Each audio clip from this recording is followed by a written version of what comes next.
Boa tarde. Obrigado aos jornalistas que estão participando desta coletiva de imprensa aqui no Palácio dos Bandeirantes, em São Paulo, hoje, quarta-feira, dia 5 de agosto. Obrigado também aos cinegrafistas, fotógrafos, técnicos, aos que estão presentes e aos que estão virtualmente acompanhando e atuando nesta coletiva de imprensa.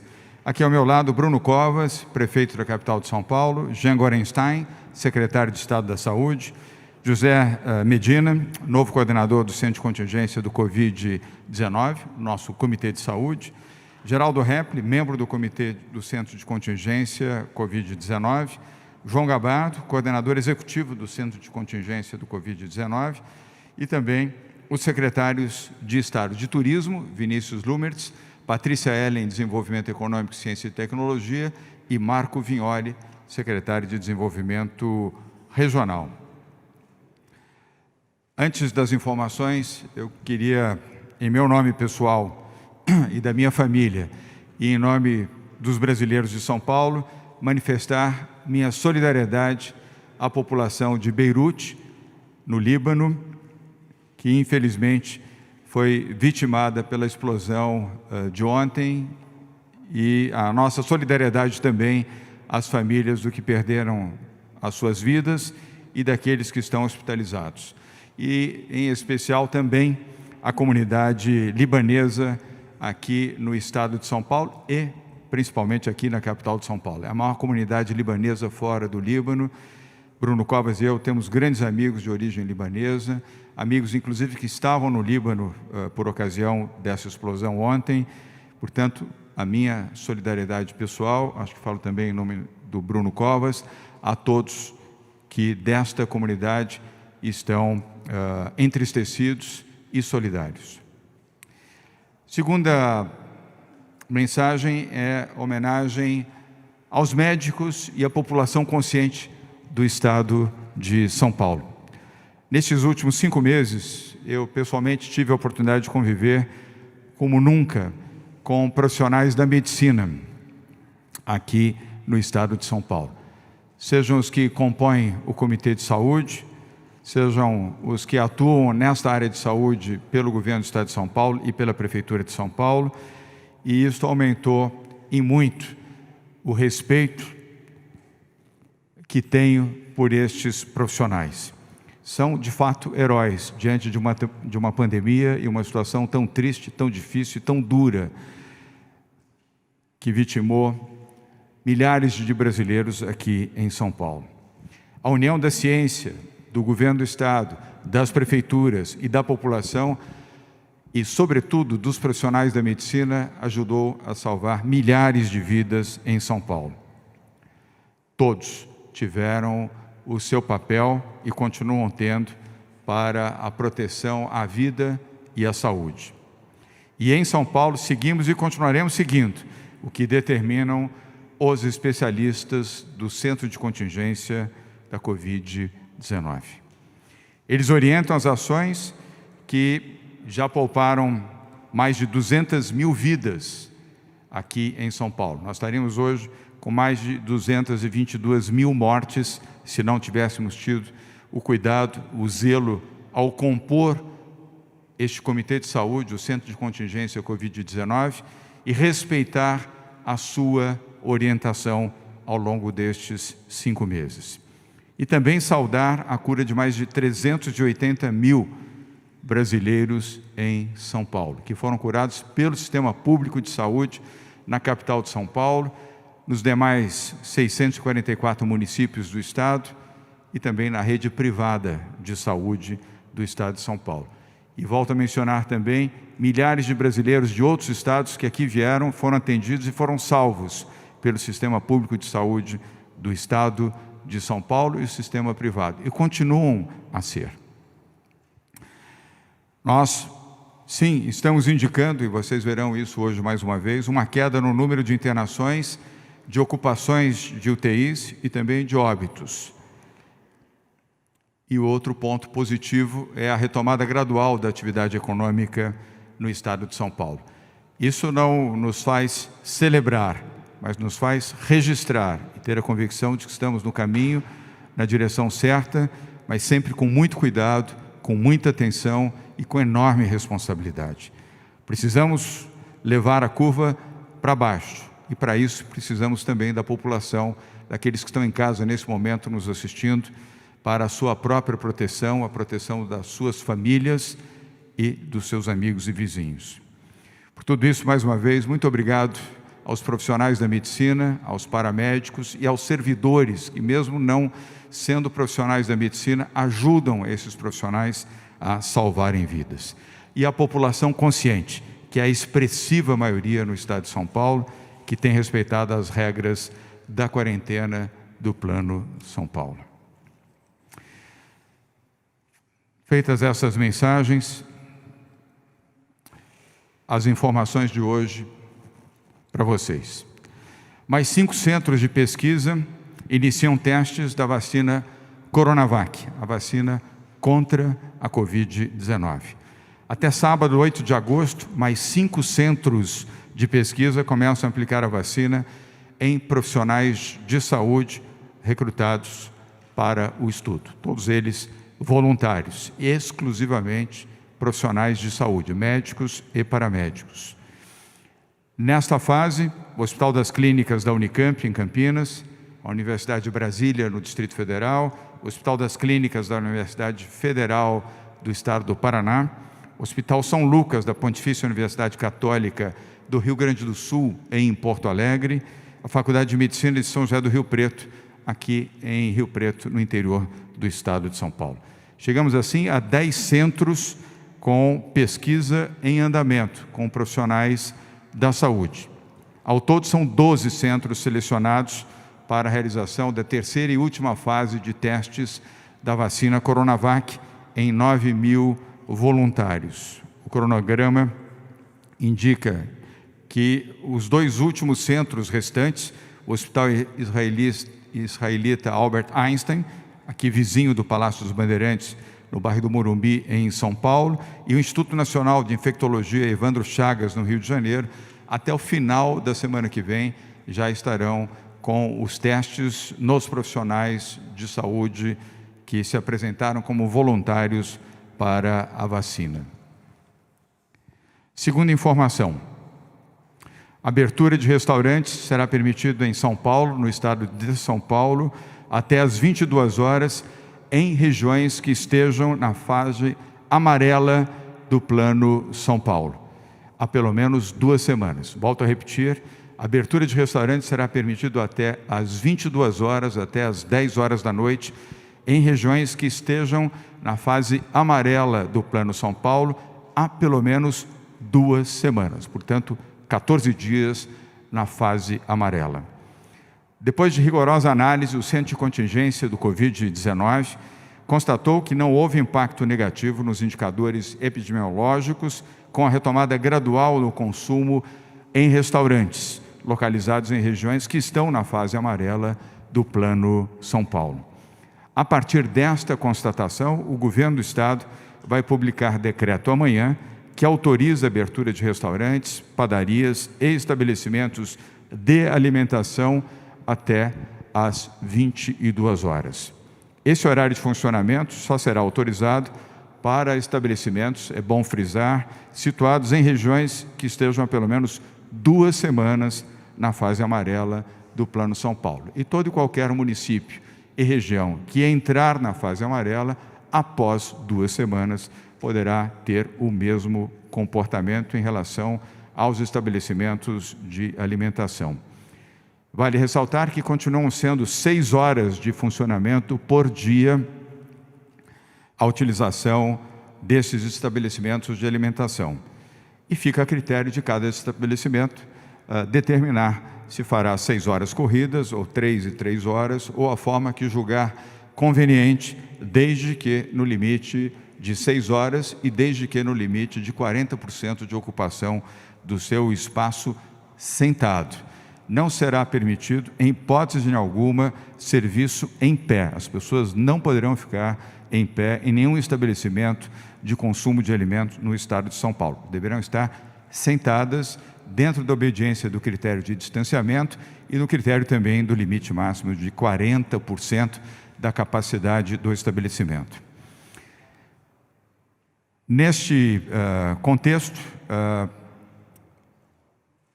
há a recomendação para ambientes arejados ou ao ar livre, dentro dos critérios que cada prefeitura estabelece na ocupação destas áreas protegidas e determinadas ao ar livre.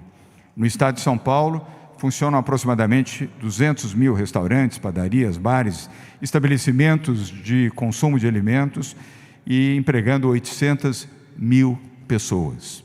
Essa nova medida, volto a repetir, começa a valer a partir de amanhã para serviços de alimentação com as pessoas sentadas.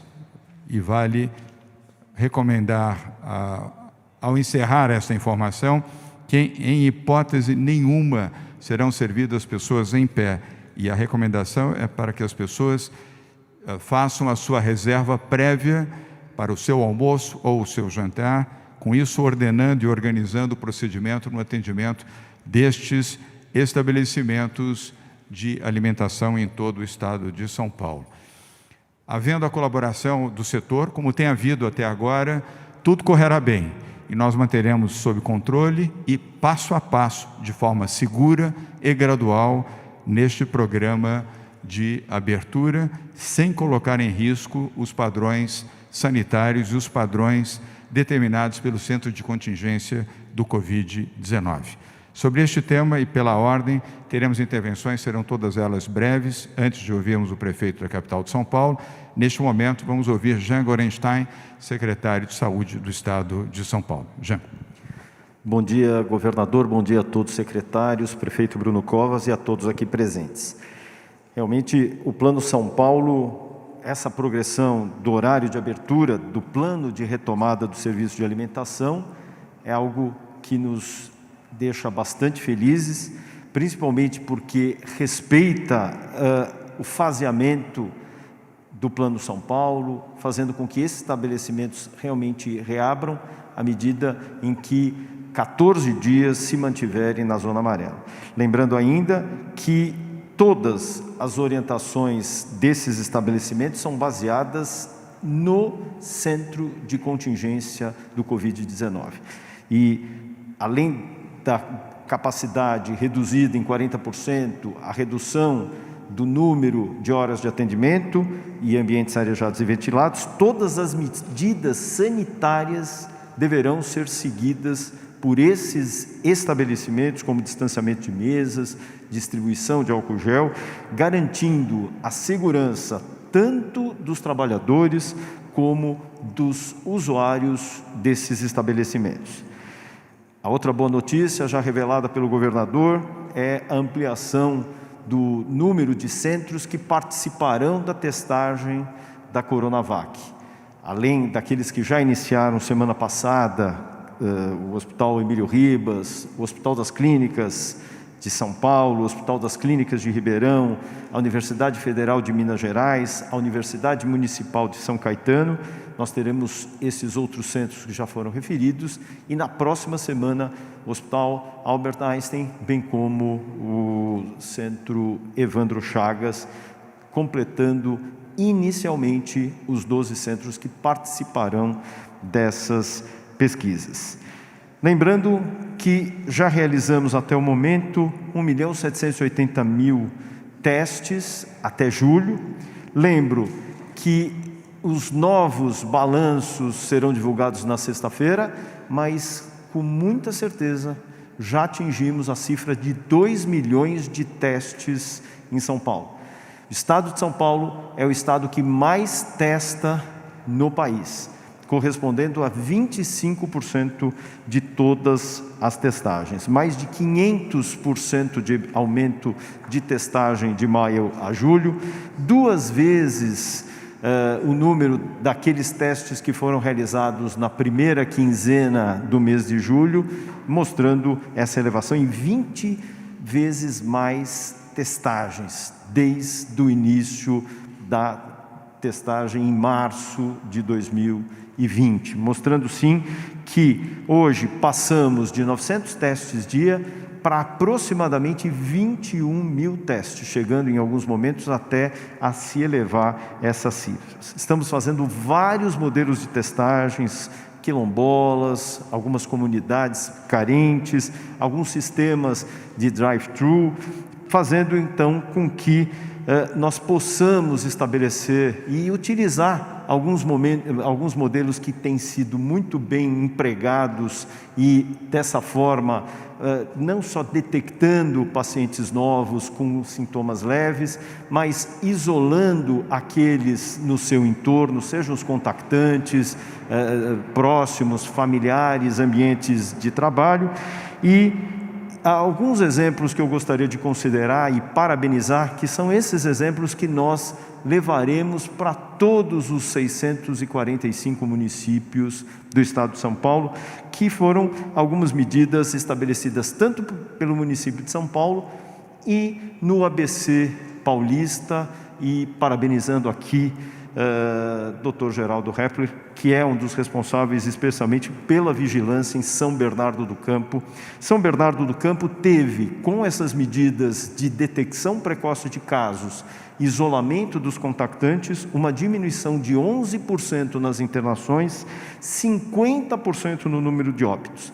O município de São Paulo, parabenizando Dr. Edson Aparecido pela nobreza com que conduziu a epidemia nesse momento, especialmente no local que foi o epicentro da epidemia no país, teve uma diminuição nessa última semana epidemiológica em 5% das internações e uma redução de 4% de óbitos agora, essa semana epidemiológica, com resultados até mais elevados em relação às semanas anteriores, mostrando também o impacto dessas medidas que nós chamamos preemptivas profiláticas. Lembro que houve uma queda da ocupação dos leitos de unidade de terapia intensiva no estado, 60% de queda na média do estado, a Grande São Paulo 58,7%. Nós tivemos, o primeiro diapositivo, por favor. Nós tivemos 9.676 casos novos desde ontem, acumulando uma queda de 3,8% nas internações, 13% no número de óbitos. Nós temos que ficar bastante atentos que estamos, especialmente nos observando e fazendo observar o número de óbitos que hoje foi expressivo, lembrando que a média móvel dos 7 dias se manifesta numa tendência de queda, mas de toda forma a média móvel deve ser levada nos últimos 7 dias.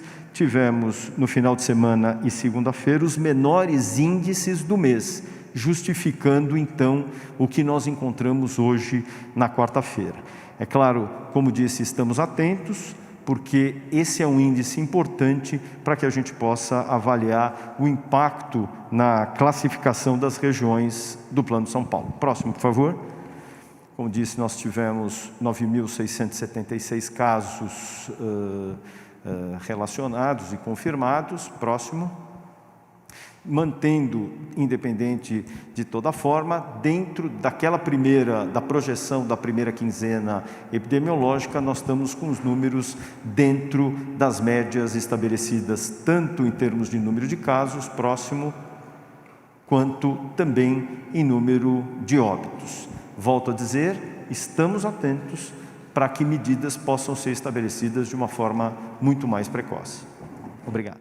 Obrigado, doutor Jean. Vamos agora ao Medina, José Osmar Medina, que é o coordenador do Centro de Contingência, mais especificamente sobre o tema da liberação feita a partir de amanhã e que será publicado no Diário Oficial com relação à alimentação. Ele que é o novo coordenador do Centro de Contingência Covid-19. Ele já era membro, agora dentro do sistema de rodízio, passa a ser o seu coordenador por esta próxima quinzena. Medina. Boa tarde, muito obrigado, governador. Então, mais uma vez, reforçando essa decisão que foi aprovada pelo Comitê de Contingência do Covid, que é a extensão do horário de atendimento de restaurantes, do limite de 17 para as 22 horas, depois de 2 semanas na fase amarela. E na data da reclassificação, ele se mantém na fase amarela. Então, para que essa extensão possa ser feita, Os restaurantes precisam estar numa região que esteja na fase amarela por pelo menos 14 dias e no momento da reclassificação para as 2 semanas seguintes, ele se mantenha na fase amarela. Muito obrigado. Obrigado, Medina. Geraldo Repli, também integrante do Comitê de Contingência do Covid-19 e que no comitê, ele como médico, representa também os municípios do estado de São Paulo. Geraldo. Boa tarde a todos. Em primeiro lugar, governador, eu quero aproveitar. Hoje é o Dia Nacional da Saúde e eu quero cumprimentar todos os profissionais de saúde, indistintamente, toda a cadeia da saúde. Não só o pessoal diretamente envolvido, mas toda aquela cadeia que envolve limpeza, segurança, manutenção. E hoje é um dia muito importante de comemorar. O pessoal tão sofrido, que trabalhou tanto e está trabalhando tanto nesta pandemia, desde os primeiros casos. Quanto a restaurantes e abertura, é um anseio de todos, e o comitê analisou, como o doutor Medina falou há pouco, os números nos permitem que a gente faça essa flexibilização.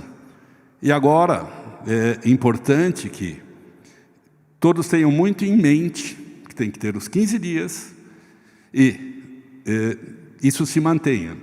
Com essas medidas, como o doutor Jean colocou, de tal forma que a gente não tenha que regredir.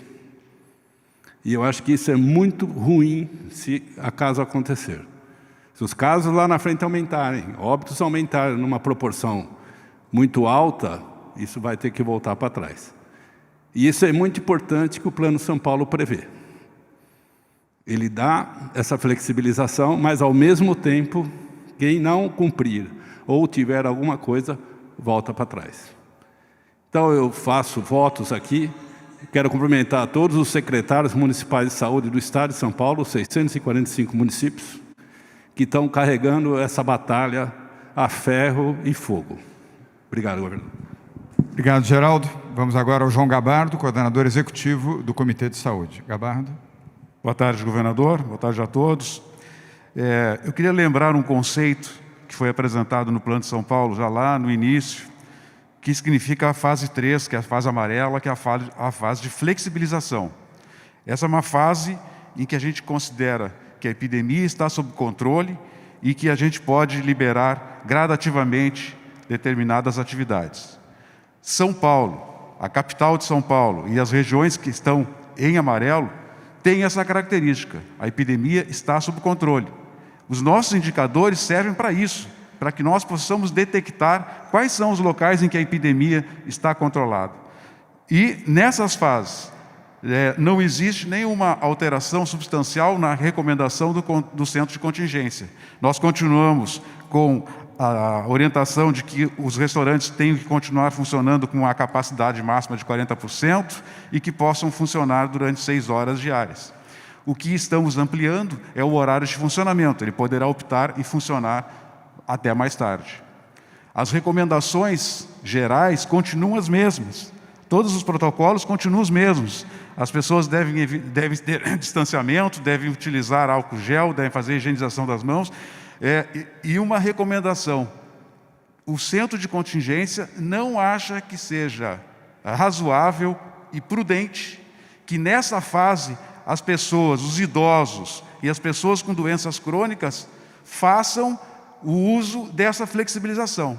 Não há recomendação para que um idoso ou para que uma pessoa com doenças crônicas vá participar, vá jantar, vá nesses restaurantes, mesmo com essa flexibilização. Isso é uma medida importante de prudência. Tá? O risco de uma pessoa idosa participar de uma situação como essa expõe a uma maior possibilidade de aquisição, de transmissão do vírus. Então, não é porque ela vai oferecer algum risco para as pessoas que estiverem lá, mas ela se submeterá a um risco maior se ela participar de pequenas aglomerações, pequenos eventos onde haja uma possibilidade de contato maior com outras pessoas. Então, eu acho muito prudente essa recomendação do centro de contingência. Obrigado, governador.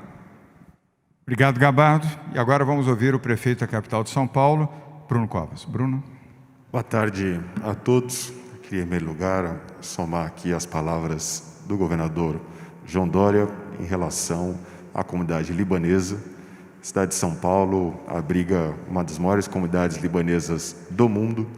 Eu não sou descendente de libanês, mas meu filho Tomás é descendente de libanês por conta do seu avô materno. Então, não posso aqui deixar de prestar também a minha solidariedade em nome da minha família. O governo do Líbano decretou 3 dias de luto oficial, começando a partir de hoje. Então, a cidade de São Paulo, em respeito, em solidariedade, vai, durante esses 3 dias de luto oficial, iluminar das cores do Líbano, as cores branco, verde e vermelho, 4 prédios públicos: o edifício Matarazzo, sede da Prefeitura de São Paulo, o viaduto do Chá, a ponte Otávio Frias, a ponte estaiada aqui na Marginal, e a biblioteca Mário de Andrade.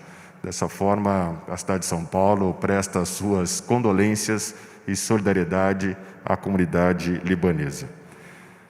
A cidade de São Paulo tem características especiais, merece sempre um tratamento diferenciado.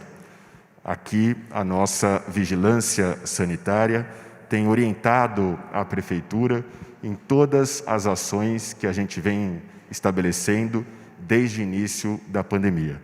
E não tem sido diferente nesse momento de flexibilização.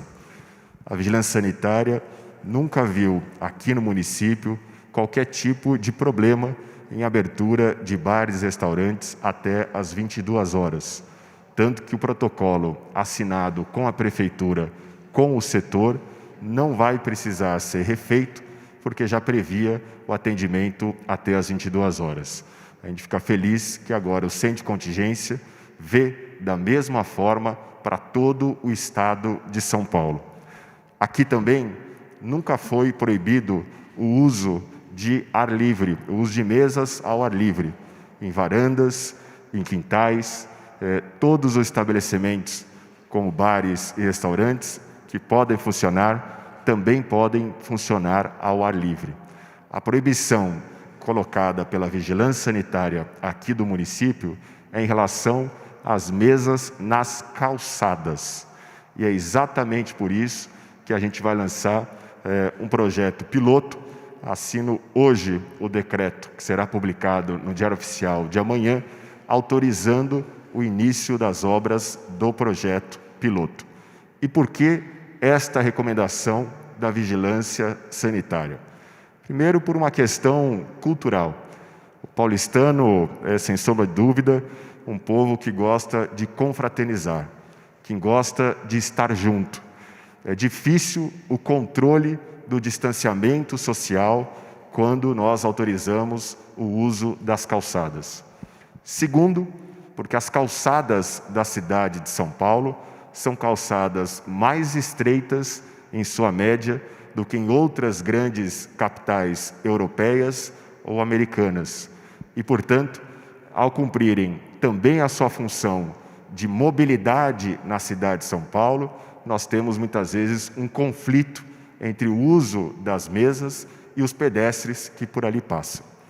Dessa forma, esse projeto piloto vai permitir à Prefeitura de São Paulo definir e testar regras para a ocupação das calçadas, visando esse compartilhamento entre o uso das cadeiras e os pedestres. Vai permitir também o atendimento às normas de higiene, de limpeza e de distanciamento social. E, é claro, ampliar a capacidade de atendimento dos bares e restaurantes. Nesse projeto piloto, nós vamos autorizar o uso do passeio público, das áreas destinadas a estacionamento de carros, para que esses estabelecimentos possam, através de parklets ou outros instrumentos, construírem espaços para aproveitamento desses locais, para colocar as mesas, definindo exatamente quem são os estabelecimentos responsáveis por aqueles espaços e, dessa forma, um acompanhamento mais próximo da área da vigilância sanitária. É a partir deste projeto piloto que nós vamos testar esta possibilidade, da mesma forma que a gente vê em Paris, em Milão, em Nova York, para poder replicar aqui na cidade de São Paulo. Próximo.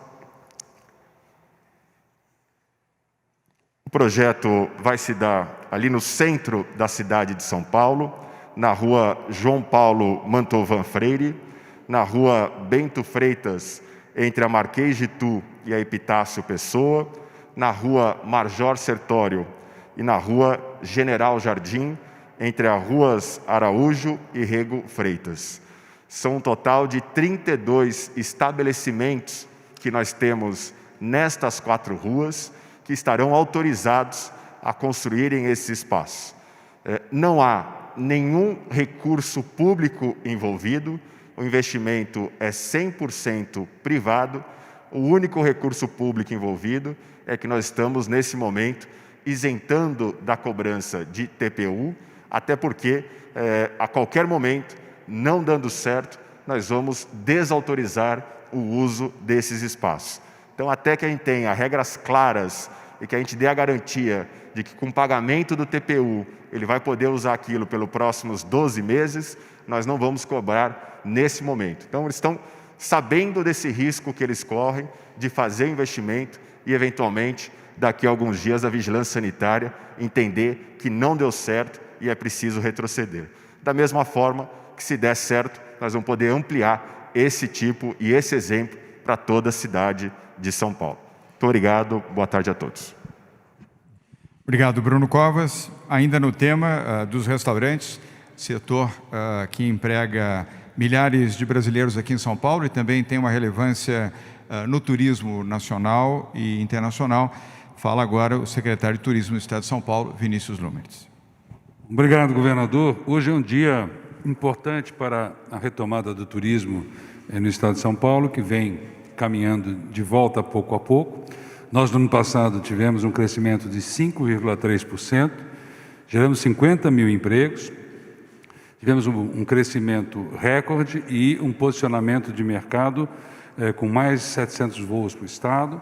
E esse ano foi justamente o ano no qual não só São Paulo, o Brasil e o mundo sofreram.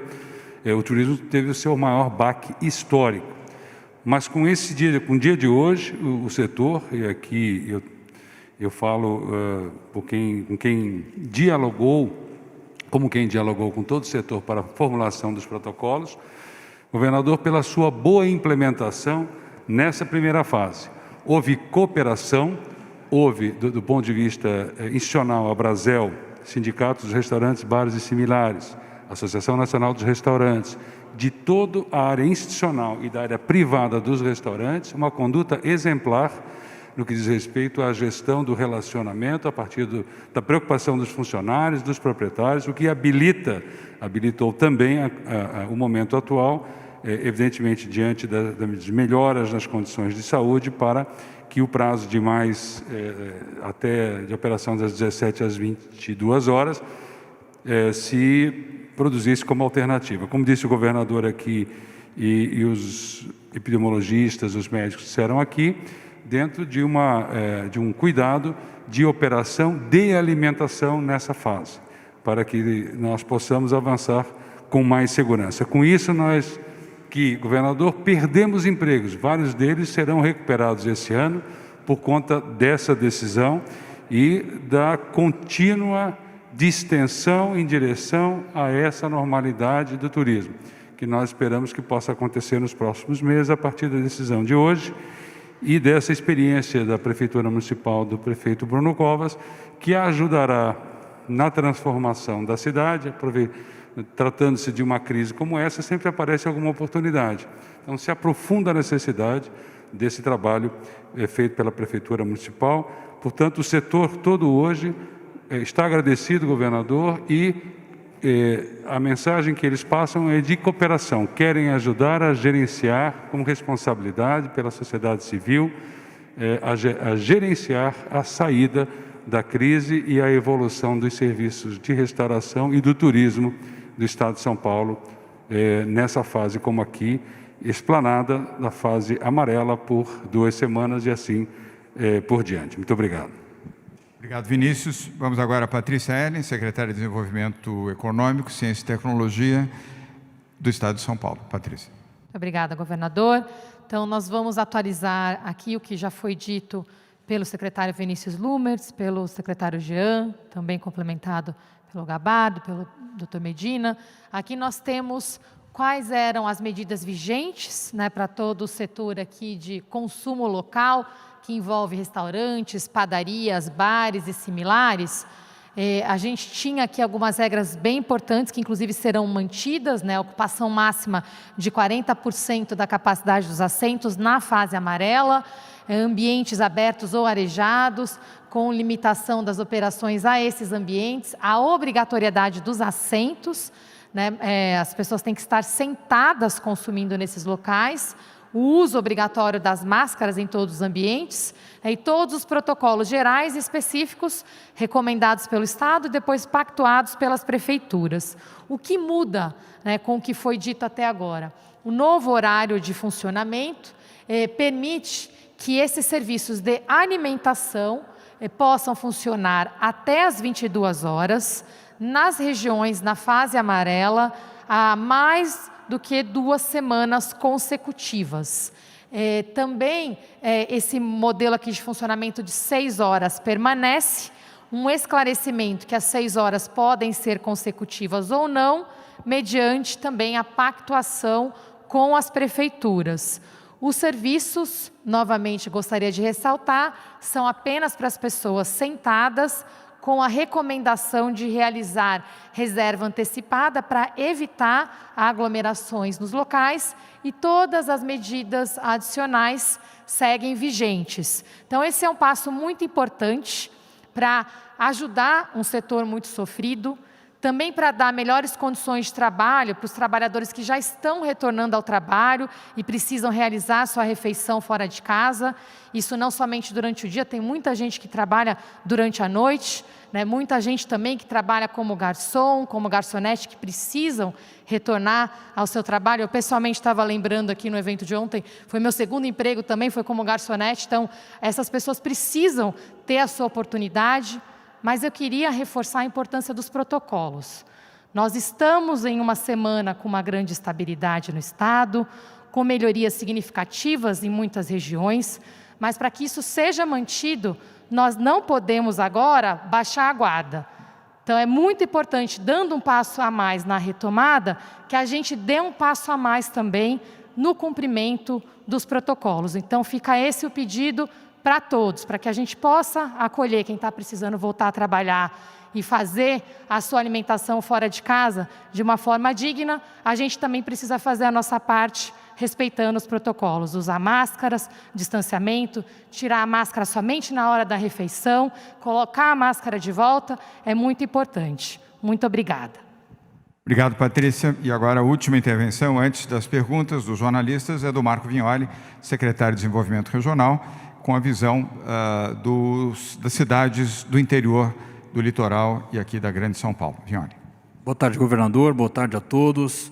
Quero chamar a atenção para os mesmos aspectos que a secretária Patrícia Ellen trouxe aqui, o secretário Jean. É uma semana até agora de melhora em todos os indicadores, né? Queria chamar a atenção aqui, na sexta-feira nós tínhamos 66% de ocupação média dos leitos de UTI no Estado. Na segunda-feira, nós já tínhamos 62% e agora 60,2%. Então, essa queda vem acontecendo de maneira significativa e a letalidade também vem melhorando, 4,1%. Agora, na segunda-feira, eu trouxe aqui 4,2% de letalidade. Essa melhora vem se dando ao longo desse processo, mas é fundamentalmente um momento de cautela ainda com os gestores públicos do Estado de São Paulo e de união de esforços para que a gente possa seguir com essa melhora de índices. Hoje nós distribuímos mais 101 novos respiradores para todo o interior do Estado, chegando em 13 regiões do Estado de São Paulo: Araçatuba, Baixada Santista, Bauru, Franca, Piracicaba, Presidente Prudente, Marília, Ribeirão Preto, São João da Boa Vista, São José do Rio Preto, Sorocaba, Taubaté e ainda aqui na Grande São Paulo, totalizando 3.477 respiradores já distribuídos, um montante significativo que pôde levar a capacidade de São Paulo a níveis muito contundentes ao longo desse processo para poder atender toda a população do nosso estado. Ontem, eu e o secretário Jean estivemos em Ribeirão Preto, inaugurando lá 13 novos leitos, entrando em funcionamento esses leitos, né? Também em Franca, com 35 leitos na região entrando em funcionamento. O secretário Jean verificou com as equipes médicas a qualidade desses novos leitos e lá no Vale do Ribeira, 8 novos leitos, conforme combinado, entrando em funcionamento na última segunda-feira. Nós seguimos melhorando essa capacidade hospitalar em todo o estado de São Paulo e, fundamentalmente, nas regiões que estavam na fase vermelha, que seguem na fase vermelha, mas que demonstraram um significativo avanço ao longo dos últimos dias. Piracicaba teve uma melhora significativa também ao longo dessa semana e precisa consolidar essa melhora até a próxima sexta-feira para poder avançar de fase. Hoje nós estamos encaminhando para todos os municípios do estado de São Paulo a ampliação do programa de rastreamento. Nós iniciamos com Araraquara, Bauru e São Bernardo do Campo um processo de rastreamento de contágios e hoje o processo de adesão das cidades, das 645 cidades dos municípios de São Paulo, seguem à disposição para que a gente possa aumentar o rastreamento de contatos aqui em todo o estado de São Paulo. Mioli, muito obrigado. Vamos agora às perguntas, pela ordem TV Record, CNN, TV Cultura, SBT, Rede TV, o Portal IG e TV Globo, Globo News. Pela TV Record, Emerson Ramos. Emerson, boa tarde, bem-vindo. Sua pergunta, por favor. Boa tarde a todos. A minha pergunta é sobre o retorno às aulas presenciais. O secretário municipal aqui de São Paulo já disse considerar improvável que se tenha o retorno das aulas no dia 8 de setembro. Prefeitos de cidades da Grande São Paulo já decidiram ou consideram a possibilidade de só terem aulas presenciais no ano que vem. A gente está chegando perto do final do prazo para se ter as condições definidas que confirmassem o retorno no dia 8 de setembro. Então, e a gente tem regiões no estado ainda na fase laranja, na fase vermelha. Então, eu queria saber como é que estão as discussões em relação a essa questão. Pode estar inviabilizado já o retorno às aulas no dia 8 de setembro e eu gostaria de saber se o governo do estado considera a possibilidade de só retomar as aulas presenciais no ano que vem. Emerson, obrigado pela pergunta. Eu terei que ser breve na resposta, mas sincero. Nesta sexta-feira, dia 7, nós teremos na coletiva de imprensa, o tema principal será a educação, com a participação do secretário de Estado de Educação, Rocieli Soares. E aí sim, dentro do prazo, conforme você mesmo reconheceu, é que nós daremos uma informação definitiva sobre a retomada das aulas. O Estado de São Paulo informou que possivelmente a retomada das aulas seria feita no dia 8 de setembro, mas isto estaria sujeito à reconfirmação. Portanto, todos os dados, informações e fundamentos para isso serão oferecidos na coletiva desta sexta-feira de forma completa, não apenas a imprensa de maneira geral e a opinião pública, como também as prefeituras dos municípios aqui do estado de São Paulo. Então, na sexta-feira, nós teremos essa informação completa. Bruno? Só queria acrescentar que começa agora às 14 horas o inquérito sorológico encomendado pela Prefeitura de São Paulo com as crianças e adolescentes aqui da cidade, para que a gente possa ter mais um dado para orientar a vigilância sanitária do município a estabelecer a data de retorno às aulas aqui na cidade de São Paulo.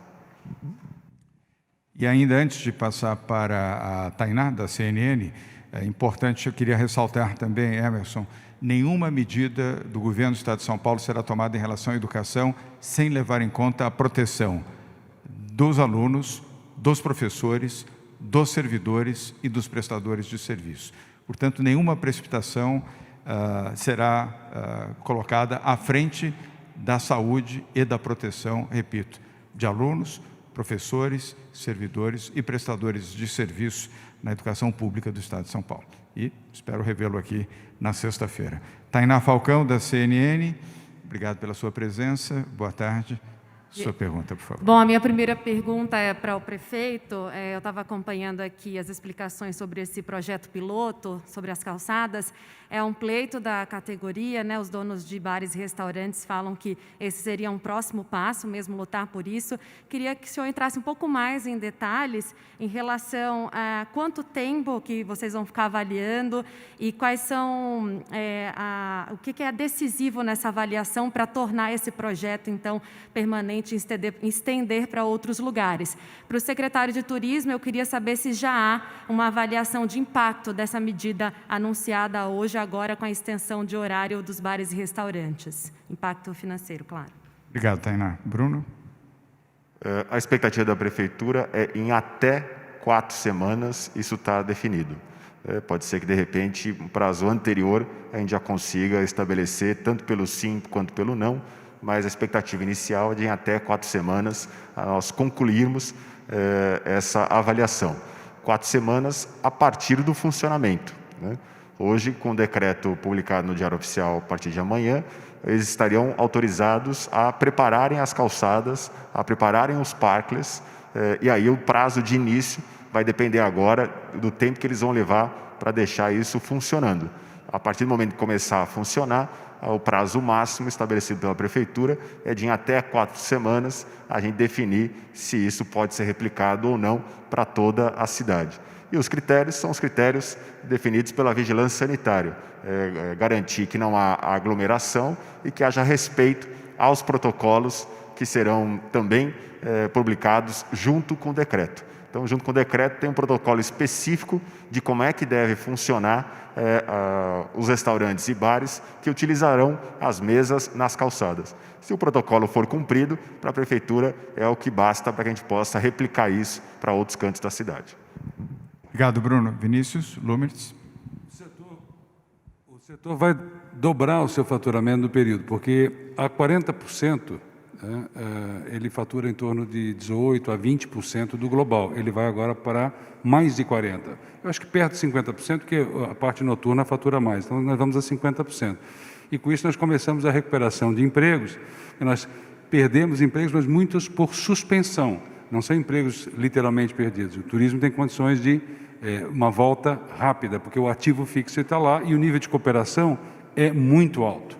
Os funcionários estão interessados, os restaurantes estão interessados, o setor está interessado, então há uma cogestão muito evidente que nos dá uma tranquilidade de que os preceitos de higiene, que já são respeitados de forma geral por este ramo, que é o ramo de alimentação, estão sendo respeitados de forma geral e nos darão o sentimento que nós poderemos progredir nessa distensão até o final do ano. Então, esse é um momento muito importante, mas tem muito a ver com cooperação com o setor, uma grande cooperação com o setor de restaurantes e bares de São Paulo. Obrigado, Vinícius Lumertz. Obrigado, Bruno Covas. Obrigado, Tainá Falcão. Vamos agora à próxima pergunta, que é da TV Cultura. É você, Maria Manso. Na sequência, Fábio Diamante, do SBT, e a Carolina Riquengo, da Rede TV. Maria, boa tarde. Sua pergunta, por favor. Boa tarde. Eu tenho 2 questões hoje. O governo federal anunciou que vai pedir um reforço de verba de cerca de 2 bilhões de reais para a compra da vacina da Oxford. Eu queria saber se o governo de São Paulo também pediu dinheiro para ajudar na produção e nos testes da Coronavac, e como é que o senhor vê essa suposta preferência do governo federal pela vacina testada pela Oxford. E a partir da observação do Dr. Gabardo sobre a não indicação do comitê para que pessoas com mais de 60 anos usem essa flexibilidade maior dos restaurantes até as 22 horas, eu queria saber qual é a recomendação do centro para o Dia dos Pais, que está se aproximando domingo. As pessoas devem visitar os pais, podem, ou ainda não é a hora? Por favor. Obrigado, Maria. A primeira pergunta vou responder e, na sequência, o Gabardo. Não, São Paulo não pediu nenhum recurso para o governo federal para a produção da vacina, o desenvolvimento da vacina. Estamos usando recursos do governo do Estado de São Paulo e fizemos um pleito bem sucedido até aqui para o apoio do setor privado. Já arrecadamos 96 milhões de reais com o objetivo de dobrar a produção da vacina no Instituto Butantan, na Fundação Instituto Butantan, de 120 para 240 milhões de vacinas. A meta é chegar a 130 milhões de reais, que é o necessário para os equipamentos e a operacionalização para dobrar a capacidade de produção da vacina, mas não utilizamos nenhum recurso de ordem federal, não solicitamos e não temos necessidade de fazer esta solicitação. Também não creio que haja uma competição entre as vacinas e nem é recomendável que isso aconteça. Da parte de São Paulo, não há. Nós torcemos pela vida, pela proteção das pessoas. Quanto mais vacinas aprovadas pudermos disponibilizar no país para imunizar mais brasileiros e mais rapidamente, melhor. São Paulo não tem a visão egoísta e nem participa de corrida pela vacina. São Paulo tem a visão de que participa pela corrida pela vida, para ajudar as pessoas e salvar as pessoas. João Gabardo. Maria, o Estado de São Paulo continua em isolamento. O Estado de São Paulo continua em quarentena. As recomendações em relação aos idosos e às pessoas portadoras de doenças crônicas permanecem as mesmas. Quando nós falamos aqui na possibilidade de reabrir cinemas, de reabrir teatros com localizações reduzidas, com espaçamento entre as pessoas, essa recomendação já estava presente. Não existe recomendação para que os idosos e pessoas portadoras de doenças crônicas façam uso dessas prerrogativas. É uma questão de segurança. Então, não é proibido, não vai ter decreto determinando isso, mas é uma questão de consciência das famílias, de que expor os seus idosos, seus pais, os seus avós a um aumento de contato com outras pessoas, aumenta a possibilidade de aquisição da doença. É uma questão simples. Então, cada família deve avaliar esse risco, deve avaliar o risco de submeter o seu familiar a uma possibilidade de aquisição desse vírus. E se nós ficamos tanto tempo fazendo esse sacrifício, agora que estamos próximos, estamos com a questão da epidemia quase controlada já em alguns locais, estamos com a visibilidade de uma vacina no futuro próximo, eu acho que não vale a pena mudar essas recomendações, mudar essas orientações que foram feitas e que estavam sendo cumpridas pelas famílias. Isso vale para qualquer uma das atividades que estão sendo flexibilizadas, vale também para qualquer comemoração, como são aniversários, dias dos pais, dia dos avós, essa recomendação permanece. Estamos em isolamento e as pessoas que puderem manter o distanciamento, devem manter o distanciamento. Obrigado, Gabardo. Maria, apenas para complementar, vale uma menção aqui ao setor de restaurantes, setor de alimentação em São Paulo, onde eu incluo padarias, cafés, além de restaurantes pequenos, médios e grandes. Eles têm um bom comportamento aqui no estado de São Paulo, de maneira geral, majoritariamente obedecem às normas sanitárias, atendem bem, são cuidadosos e, aliás, reconhecidamente, São Paulo tem um grande centro de gastronomia, exatamente por isso, pela qualidade do que serve, pelo ambiente onde serve, pelos profissionais que trabalham e pelos cuidados com a saúde. Nós confiamos no setor de alimentação em São Paulo. Vamos agora, agradecendo as suas perguntas, Maria, vamos agora ao Fábio Diamante do SBT, na sequência Rede TV com a Carolina Riquengo. Fábio Diamante, boa tarde. Sua pergunta, por favor. Boa tarde, governador. Boa tarde a todos. Governador, eu queria fazer uma pergunta voltando à questão dos bares, esse novo horário.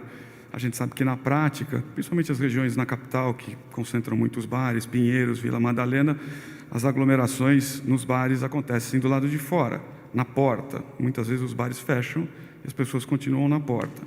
Eu queria perguntar para o senhor quais são as ferramentas que o governo dispõe para impedir que essas aglomerações aconteçam, já que isso não seria responsabilidade do proprietário do estabelecimento.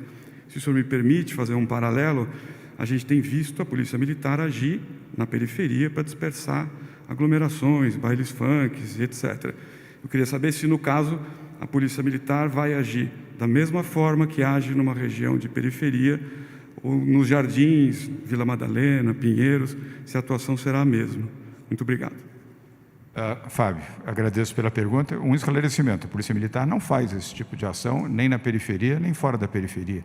Quem faz esta ação é a fiscalização sanitária do município. especificamente o município de São Paulo, sempre que necessário, com o apoio da fiscalização sanitária do governo do Estado de São Paulo. Mas essa é uma função municipal, não é uma função policial. Cabe sim às prefeituras municipais realizarem essa vigilância. E também não há vigilância seletiva. O Bruno Covas vai responder na sequência. Não se faz a vigilância mais ostensiva na periferia e mais relaxada em relação a outras áreas nobres da cidade. Isso nunca foi feito aqui, não foi feito na minha gestão e não é feito na gestão do Bruno Covas.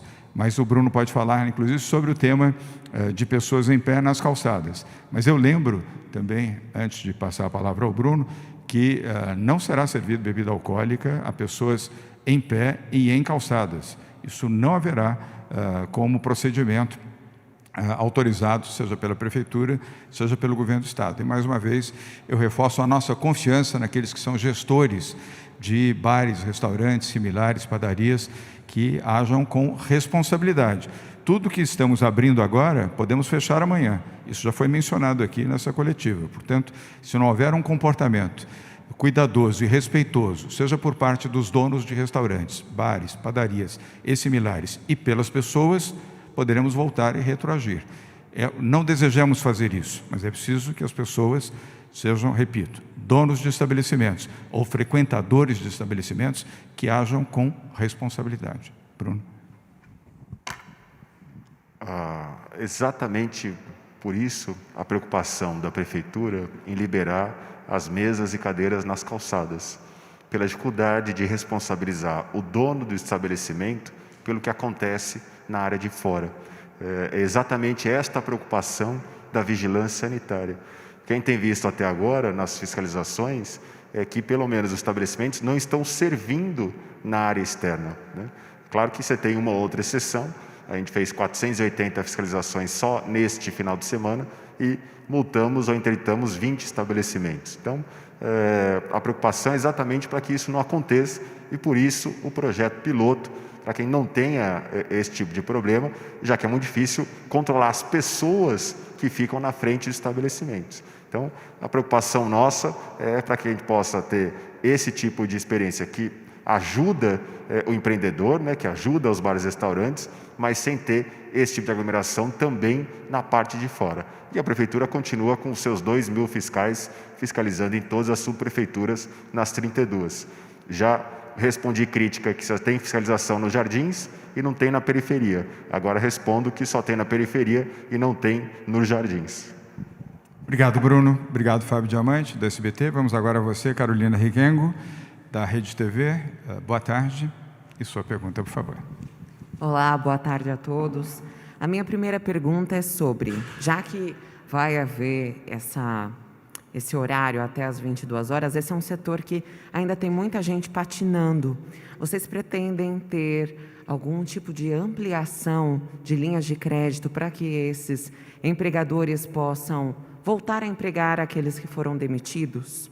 A minha segunda pergunta é que é para a saúde, existe um estudo que coloca uma perspectiva, uma chance de que a pandemia dure de 12 a 18 meses, porque, afinal de contas, quando a vacina for disponibilizada a todos, não será possível colocar para todo mundo ao mesmo tempo. Queria saber o que vocês pensam a respeito dessa possibilidade. Obrigada. Obrigado, Carolina. A primeira pergunta eu respondo junto com a Patrícia Ellen, a segunda o Jean e o Gabardo. Sim, temos programas de apoio, e isso será anunciado, inclusive, aqui numa coletiva, na próxima coletiva. É sexta-feira, Patrícia? Ou na segunda?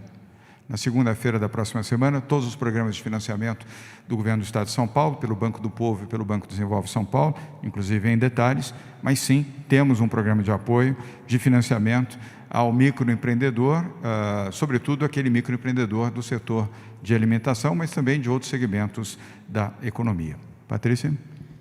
E nós já anunciamos também, já realizamos aportes Nós nos comprometemos com 650 milhões de reais através da Desenvolve São Paulo e do Banco do Povo. Através do Banco do Povo e microcrédito, até esse momento nós já aportamos e concedemos mais de 175 milhões de reais. A gente vai trazer uma atualização disso. E um direcionamento que foi feito através das linhas emergenciais Covid foi exatamente priorizar os setores que foram mais impactados pela pandemia. E o setor de restaurantes, o setor de comércio, o segmento de beleza e eventos foram os 4 setores priorizados nesse momento com as novas linhas. Na segunda-feira, como o governador já mencionou, nós vamos trazer uma atualização detalhada disso e também estamos trabalhando agora para termos aqui aportes adicionais que serão devidamente anunciados. Muito obrigada. Obrigado, Patrícia. Carolina, obrigado pelas perguntas. Vamos agora para a Eduarda.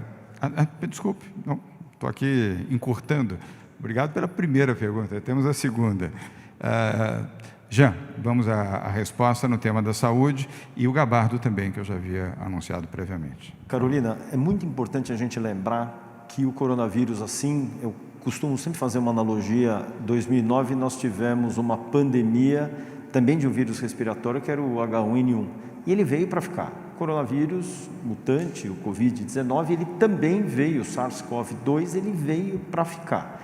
A única forma que nós temos de ter uma proteção realmente importante é através da vacina, porque a gente pode ampliar essa proteção sem que as pessoas definitivamente precisem ficar doentes para fazê-lo.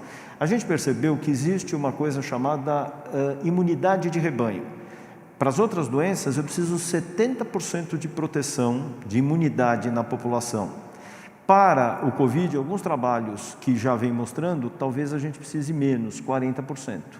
Mas a partir do momento que nós imunizarmos as pessoas, nós teremos a capacidade de fazer essa proteção, que é diminuir o impacto da circulação do vírus na população. Quer dizer, quanto mais eu diminuo a circulação do vírus, menor é a chance das pessoas adoecerem.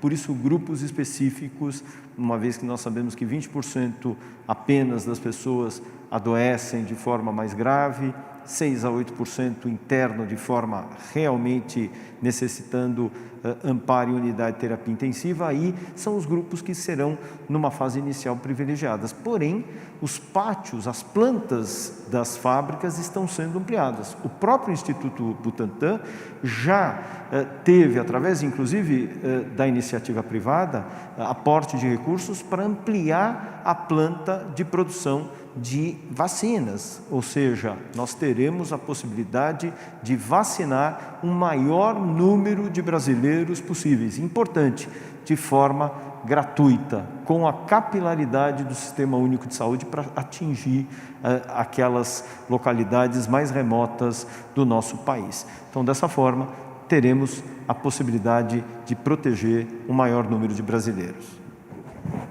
Obrigado, Jean. Gabardo? Então, já está, a informação já está completa. Carolina, obrigado pelas perguntas, agora sim. E vamos a Eduardo Esteves, do Portal IG. Eduardo, boa tarde mais uma vez. Bem-vinda. Sua pergunta, por favor. Boa tarde, governador. Boa tarde a todos. A gente viu que muitas famílias madrugaram hoje para ter acesso à testagem gratuita da Covid-19 oferecida pelo Instituto Butantan em um shopping da Zona Sul. Sabendo dessa alta demanda pela testagem, o governo planeja aumentar o número de senhas distribuídas ou diversificar esses locais de testagem, inclusive em outros formatos, para pessoas também que não tenham carro? Obrigada.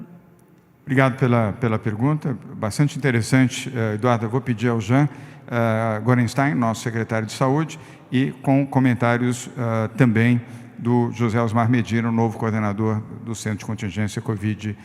Jean. Eduarda, muito obrigado sempre pela tua presença aqui nas nossas coletivas.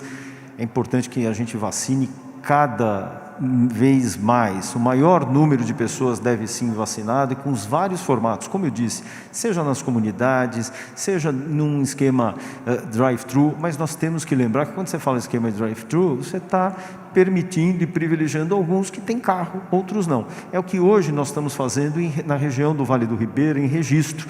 Fomos semana passada, identificamos um aumento de número de casos, ocupação de leito de UTI, imediatamente instituímos novos leitos, mas campanhas hoje são realizadas, entendendo a condição daquela região, a condição social. Não dá para fazer drive-thru numa região carente como essa. Então nós temos os profissionais da saúde que vão ao encontro, evitando aglomerações, porque é isso que nós temos preconizado.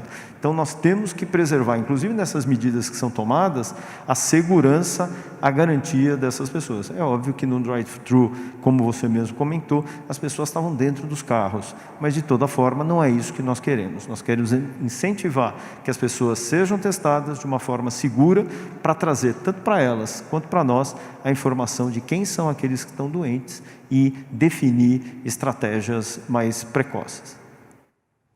Obrigado, Jean. Vamos agora, na complementação, o José Osmar Medina, nosso novo coordenador do Centro de Contingência Covid-19. Medina. Boa tarde, Eduardo. Tem que entender bem assim, qual que é a finalidade desse teste que está sendo realizado, que é o RT-PCR.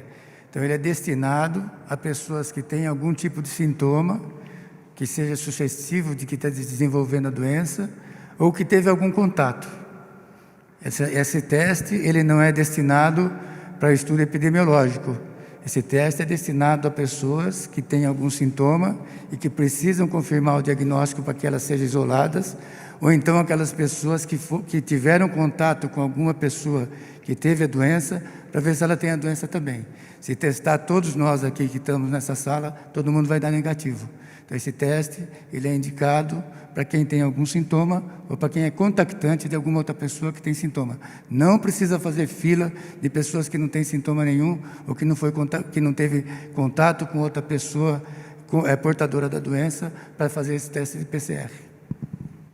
Obrigado, Medina. Obrigado. Quer falar, Gabardo? Geraldo Repli, por favor. Aproveitando, eu acho que a sua pergunta foi muito oportuna, se o prefeito permitir, o município de São Paulo faz 5.000 testes de PCR por dia. Além desse teste do drive-thru, e aqui está o secretário Edson Aparecido, o município, acho que no país, não tem um município, aliás, não tem nenhum que testa tanto quanto São Paulo está testando. Então, são ações complementares, o drive-thru. Então, isso é muito importante, que fique muito claro isso. Vou pegar a carona aqui, Edson, se você me permite. Além disto, cada caso positivo no município, eles vão ao local e testam toda a família. Então, o número é bastante avantajado. Então, o drive-thru é uma experiência complementar ao que já vem sendo feito no município de São Paulo. Obrigado, Geraldo Repli. E, complementando, Eduarda, São Paulo é o estado que mais testa no Brasil, de longe. E continuará assim. Nós estamos ampliando fortemente a testagem, hoje já com praticamente 21.000 testes dia e crescendo, e ampliando a testagem. Portanto, os municípios, a capital de São Paulo desenvolve um trabalho excepcional sob a liderança do Bruno Covas e do Edson Aparecido, e o estado de São Paulo é o estado que mais teste faz. Isso já tem praticamente 2 meses que temos essa posição de destaque, porque foi uma opção clara e sob orientação do nosso Centro de Contingência do Covid-19 e também do nosso Conselho Econômico. Com isso, nós encerramos a coletiva de hoje, dia 5 de agosto, quarta-feira. Voltaremos aqui na próxima sexta-feira, no mesmo horário. Peço aos que estão ainda nos assistindo neste momento, por favor, mesmo com o Dia dos Pais no final de semana e a proximidade do Dia dos Pais, usem o online para comprar o presente para o seu pai ou para o seu avô. Evite sair de casa ou evite fazer aquilo que você pode fazer online pelo seu computador, pelo seu celular. Use máscara sempre que for sair, em qualquer condição. Distanciamento social de 1,5 metro em relação a uma ou outras pessoas, e álcool gel e lavar as mãos com constância. Se protegendo, você protege a você, a sua saúde, a saúde da sua família, dos seus amigos e dos mais próximos. Muito obrigado a todos, boa tarde, se protejam, fiquem com Deus. Obrigado.